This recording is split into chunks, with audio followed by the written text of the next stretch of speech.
স্বাগত আপনাদের আরটিভি এবং চায়না মিডিয়া গ্রুপের যৌথ আয়োজন চায়না ফোকাস অনুষ্ঠানে। সঙ্গে আছি আমি শাহনশাহ রাসেল। দর্শক, আজ থেকে ঠিক 50 বছর আগে 1975 সালে চীন এবং বাংলাদেশের মধ্যে কূটনৈতিক সম্পর্ক প্রতিষ্ঠিত হয়েছিল।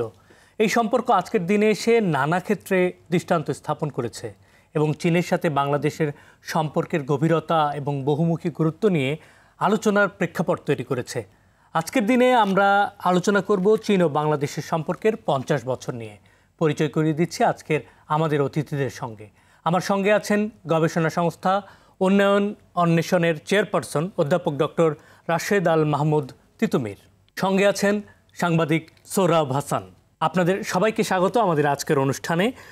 আমি আলোচনার শুরুতে প্রথমে আসতে চাচ্ছি সৌরভ ভাই আপনার কাছে। চীন এবং বাংলাদেশের সম্পর্কের 50 বছর, এই সম্পর্কের যাত্রাটা আপনি কিভাবে মূল্যায়ন করছেন? দীর্ঘ যাত্রা। বলা হয় যে চীন বাংলাদেশ সম্পর্কের 50 বছর, আসলে সম্পর্কটা কিন্তু আরও দীর্ঘদিনের, কয়েক শতাব্দীর। কারণ এখানে চীনের পর্যটক এসে বাংলাদেশ সম্পর্কে তার বিশ্লেষণ, তার অনুভূতি কথা লিখেছেন। আবার এই বাংলাদেশের যে একজন পণ্ডিত ব্যক্তি, তিনি চীনে গিয়েছেন, এটা মধ্যযুগের কথা। পরবর্তীকালে এইটি নানা পাকিস্তান আমলে বাংলাদেশ, তৎকালীন পাকিস্তান সরকারের সাথে ভারতের চীনের সম্পর্ক অত্যন্ত নিবিড় ছিল।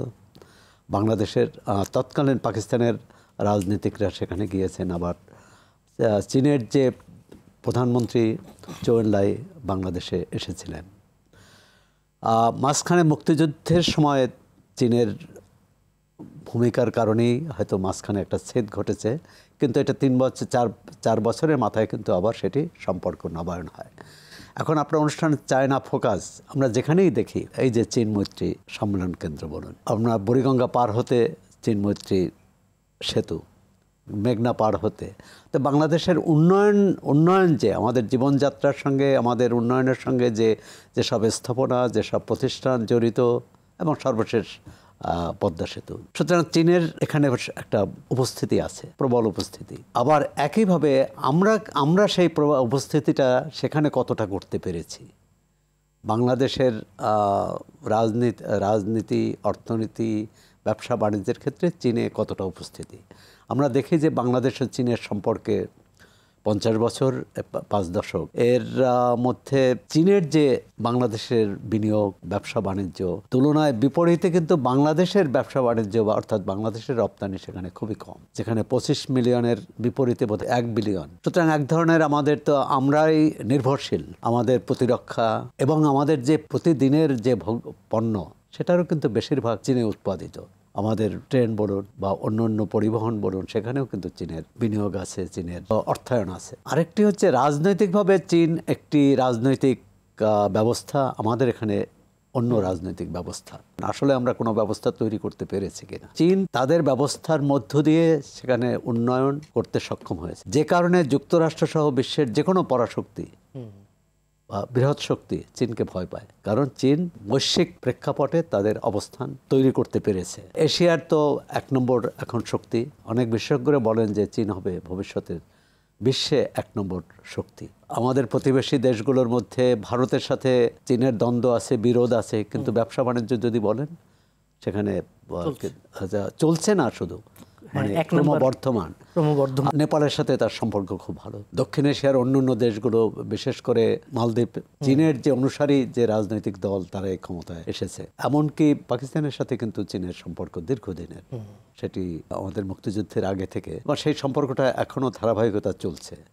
এর অর্থ যে এক দেশের সাথে আরেক দেশের সম্পর্ক থাকলে অন্য দেশের সাথে হতে পারবে না তা না, সম্পর্ক হতে হবে বহুমাত্রিক। চীন কিন্তু বহুমাত্রিক সম্পর্কই। সব ক্ষেত্রে একটা হচ্ছে যে চীন সবসময় ব্যবসা বাণিজ্যকে অগ্রাধিকার দেয়, রাজনৈতিক বা মানবাধিকার ইত্যাদিকে পেছনে ফেলে তার ব্যবসা বাণিজ্য। অর্থনৈতিক উন্নয়নও কিন্তু এক ধরনের গণতন্ত্র। সেই গণতন্ত্র মানে সেই উন্নয়নকে সবসময় চীন মূল্য দিয়ে এসেছে এবং তারা সফল হয়েছে।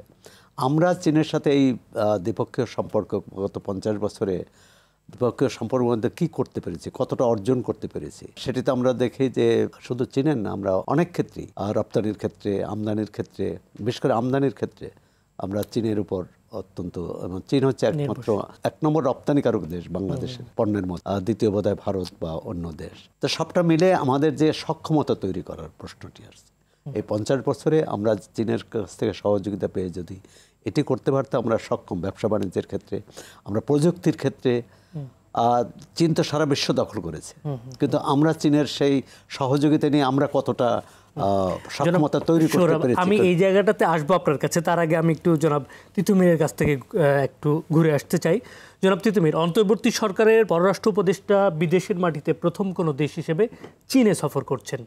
এই বিদ্যমান পরিস্থিতি, এই সফরটাকে আপনি কিভাবে মূল্যায়ন করছেন? চীন এবং বাংলাদেশের 50 বছর তথা সুবর্ণ জয়ন্তী উদযাপন করছি এমন এক সময়ে যখন চীন এবং মার্কিন যুক্তরাষ্ট্র ফ্যাসিবাদের বিরুদ্ধে 80তম বার্ষিকী উদযাপন করছে, এবং একই সময়ে আমরাও বাংলাদেশে একটা উত্তরণ আকাঙ্ক্ষা নিয়ে জায়মান আছি। তো এই রকম একটা পরিস্থিতিতে আমরা দেখতে পাচ্ছি যে বাংলাদেশ সরকারের পররাষ্ট্রমন্ত্রী তথা এখনকার কায়দায় পররাষ্ট্র উপদেষ্টা প্রথম দ্বিপাক্ষিক সফর হিসাবে চীনকে বেছে নিয়েছেন। নিঃসন্দেহে তা খুবই গুরুত্বপূর্ণ, এবং চীন এবং বাংলাদেশ এই বছরটাকে জনগণের বছর হিসাবে ঘোষণা করছে। তার মানে সম্পর্কের মাত্রাটা আপনার জনগণ কেন্দ্রিক হবে, এবং যেটা হচ্ছে যে বাংলাদেশের মানুষের আকাঙ্ক্ষার সাথে সাজুজপূর্ণ, এবং একই সাথে চীনের সাথেও সাজুজপূর্ণ, এবং চীনের কতকগুলো বড় রকমের পরিবর্তন ঘটছে, এবং সেইটি ঘটছে এমন এক সময়ে যখন হচ্ছে যে প্রেসিডেন্ট ট্রাম্প ক্ষমতা নিয়েছেন। এই একটা মহেন্দ্রক্ষণে, ইতিহাস ঘনক্ষণে আমরা সুবর্ণ জয়ন্তী উদযাপন করছি। এটা কিন্তু একটা বড় গুরুত্বপূর্ণ বিষয়, এবং সেই সময়ে আপনার পররাষ্ট্রমন্ত্রী তথা পররাষ্ট্র উপদেষ্টা চীনের থেকে এই ঘোষণাটা দিচ্ছেন, এবং কার সাথে দিচ্ছেন?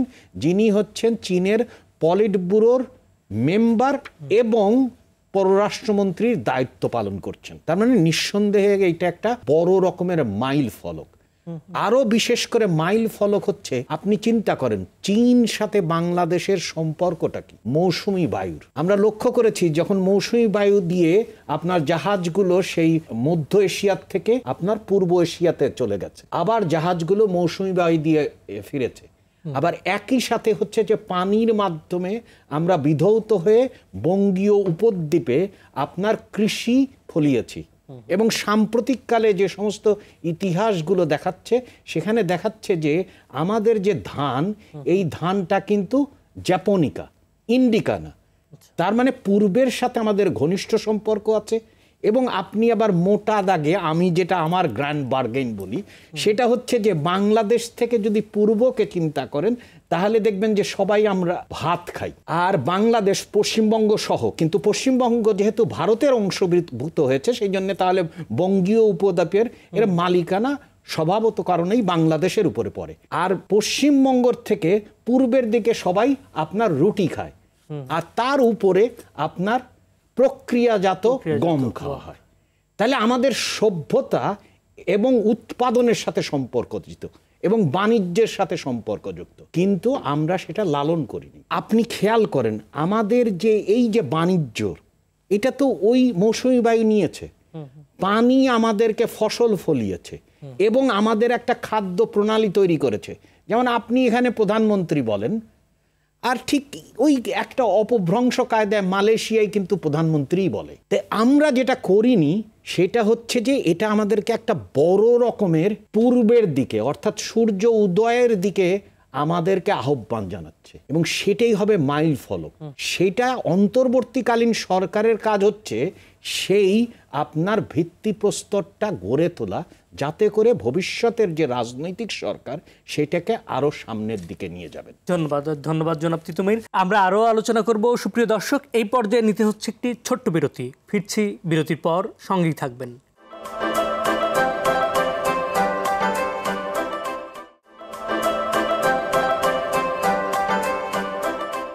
সুপ্রিয় দর্শক, আপনারা দেখছেন RTV এবং চায়না মিডিয়া গ্রুপের যৌথ আয়োজন চায়না ফোকাস। ফিরে যাচ্ছি আবারও আলোচনায়। জনাব সোহরাব, আপনার কাছে আসতে চাই।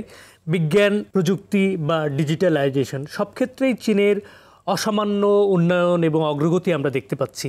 আপনার কাছে প্রশ্ন, এই যে ডিজিটালাইজেশন বা টেকনোলজি ট্রান্সফারের ক্ষেত্রে আমরা কিভাবে চীনের সঙ্গে কাজ করতে পারি, আপনার কোনো পরামর্শ? আমাদের মধ্যে, আমাদের রাষ্ট্র যারা পরিচালনা করেন তাদের মধ্যে এক ধরনের পরনির্ভরতা। আমরা নিজেরা কিছু বানাতে চাই না, নিজেরা কিছু তৈরি করতে চাই না, বরং যেসব তৈরি করার সক্ষমতা ছিল সেটাই হারিয়ে ফেলছি। যেমন বাংলাদেশে অর্থনীতি টিকে আছে তৈরি পোশাক শিল্পের উপর, এটিতে কোনো একমাত্র ভিত্তি হতে পারে না। তো সুতরাং আপনি যে প্রযুক্তির কথা বলছেন, সেই প্রযুক্তি নিজেদের তৈরি করতে আমরা কতটা সক্ষম? এ তো ঠিক যে আমরা এই 50 বছরে চীনের থেকে মোটা অঙ্কের বিনিয়োগ পেয়েছি, বরং সাম্প্রতিককালে আওয়ামী লীগ সরকারে আমরা অনেক বেশি ঋণ নিয়েছি।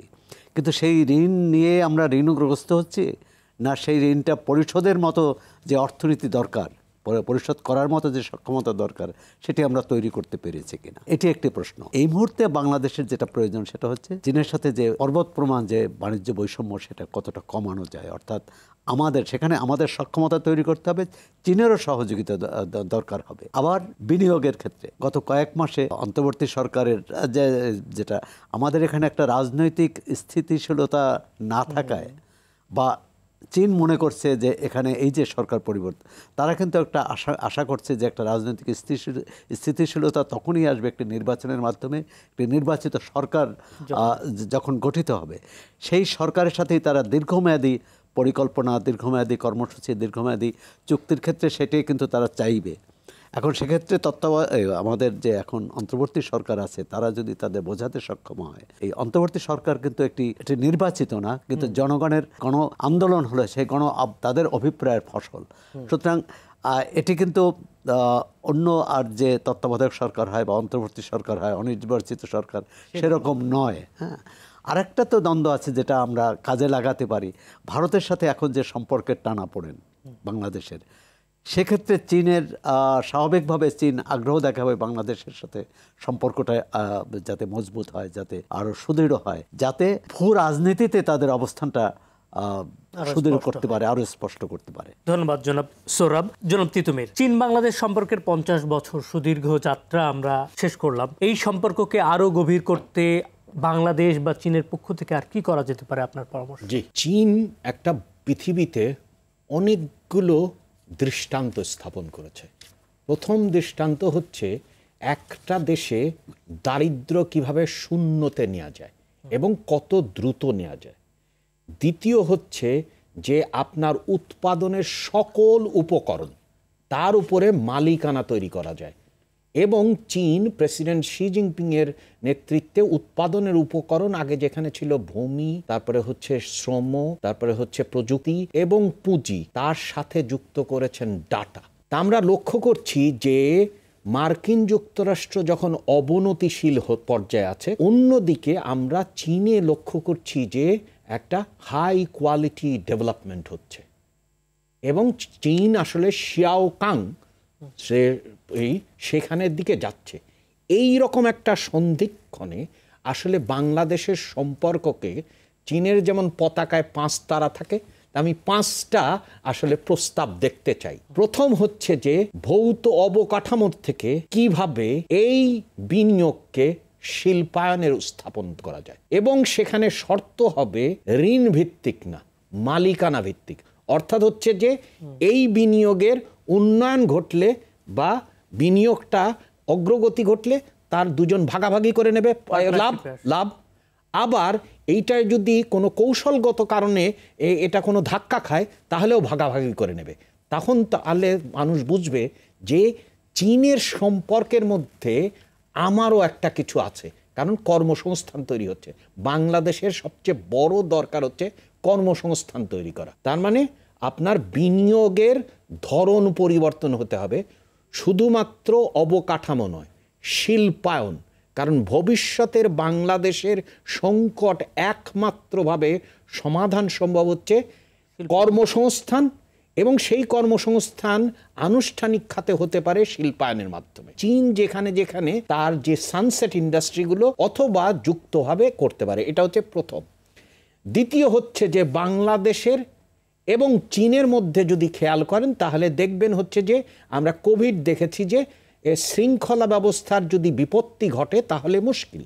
তাহলে বাংলাদেশ প্রক্রিয়াজাতকরণকৃত কৃষি সরবরাহ করতে পারে চীনে। তৃতীয় যে বিষয়টি আমাদের দেখতে হবে সেটি হচ্ছে যে, যেটা শুরুতে সোহরাব ভাই বললেন, অতীশ দীপঙ্কর গেছেন, তাহলে আমরা কেন আবার যাব না? আমরা তো দেখেছি লন্ডন থেকে বাস করে আপনার মালয়েশিয়া, সিঙ্গাপুর হয়ে আপনার এই কিছুদিন আগে অস্ট্রেলিয়া গেছে।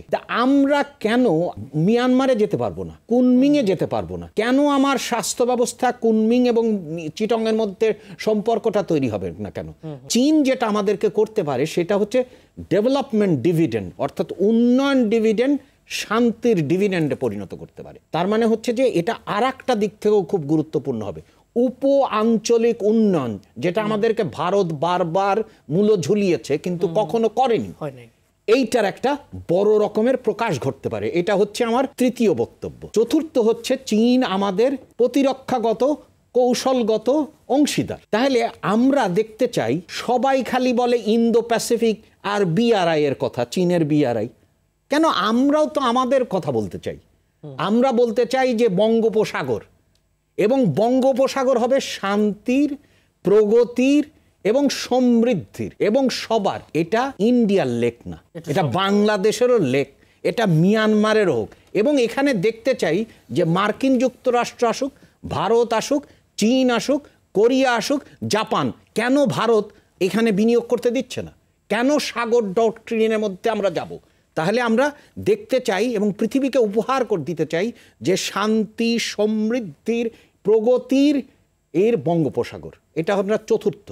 পঞ্চমত বলে শেষ করব, আমাদের মানুষের মধ্যে সংস্কারের আকাঙ্ক্ষা জেগেছে। চীন কিন্তু এই যে নিজস্ব কায়দায় কিভাবে সংস্কার সারা পৃথিবীতে আপনার দৃষ্টান্ত স্থাপন করেছে, পরিকল্পনা কিভাবে করতে হয়, বাস্তবায়ন কি করতে হয়, কিন্তু চীনের কাছ থেকে একটা বড় রকমের শিক্ষণীয় বিষয় আছে। তার মানে আমাদের আসলে ভবিষ্যৎটা অনেক অনেক বিস্তৃত এবং একটা নতুন যুগান্তকারী পদক্ষেপ আমি দেখতে চাই, যেমন সভ্যতার আদিকালে আমরা দেখেছিলাম, আবার সেটার দেখতে চাই। ধন্যবাদ। আমরা আরও আলোচনা করব। সুপ্রিয় দর্শক, এই পর্যায়ে নিতে হচ্ছে একটি ছোট্ট বিরতি। ফিরছি বিরতির পর, সঙ্গেই থাকবেন।